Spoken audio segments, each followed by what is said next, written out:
So let's try our first example where we're solving a polynomial inequality. And then they want us to graph it on a number line and express it in interval notation. Well, here are some steps.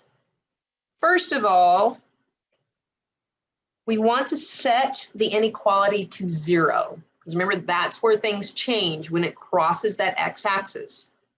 So if we subtract 3 from both sides, we get 2x squared plus 5x minus 3 is greater than or equal to 0. So this greater than or equal to 0 means we are looking for where the function values are positive and 0.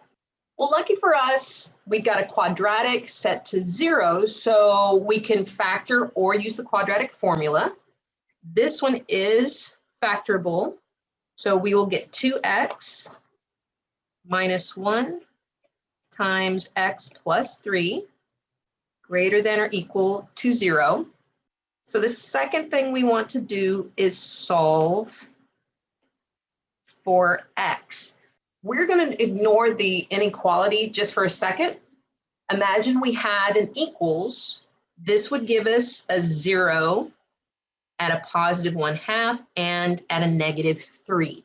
So in order to figure out where our function might be positive, 0, or negative, we're going to graph it on a number line.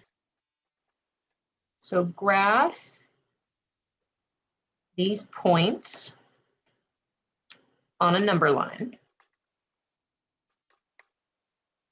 So we have a negative 3 and a 1/2. Does not have to be to scale. We're using this simply as a tool.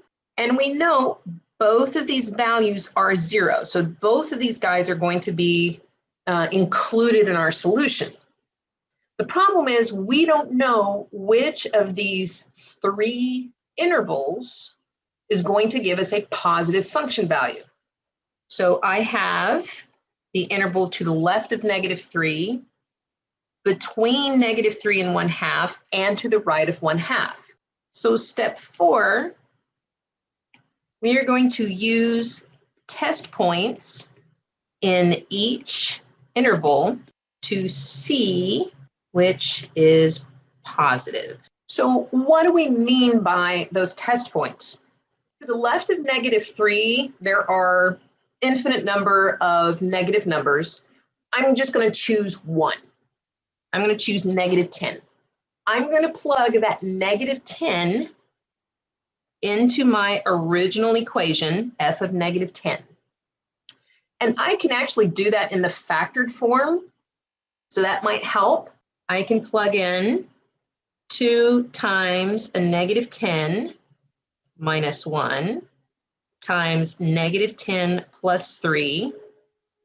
Well, I don't really care what the values are. I just care what sign it is. Negative 2 times 10 is negative 20 minus 1. So that's going to give me a negative number. Negative 10 plus 3 is going to give me another negative number. And negative times negative gives me a positive. So I know every function value to the left of negative 3 is going to be positive. Now we're going to do the same thing for a value between negative 3 and 1/2. If you get a chance to choose 0, I would. 0 is great. Love multiplying and adding zeros. So f of 0, this time we could plug it into the original before it's factored. We would get a 0 plus 0 minus 3. So that middle one would give us a negative. And then choose a value to the right of 1/2. It could be 1, it could be 10, it could be 100. We don't really care. But again, if I plug that in, f of 100, we don't care what the value is. We only care about its sign. So we could plug it into 2 times 100 squared plus 5 times a positive 100, and then minus 3. Well, we're pretty sure that's also going to be a positive number. So everybody to the right of 1/2 is going to be a positive y value. So since we are looking for function values that are positive and 0, then that means everybody here to the left of -3, including -3 works, and 1/2 and everybody to the right of 1/2 works. Those are our positive intervals. So that first left pink positive interval goes from -infinity using the parentheses to -3 using brackets, because the -3 satisfies the or equals to part union. We'll use bracket again for 1/2 since that gives us a 0. And then towards positive infinity, parentheses, for everyone else that gives us a positive y value. So set it equal to 0, solve for your x to find those points, graph the points on the number line, and test in however many intervals that gives you.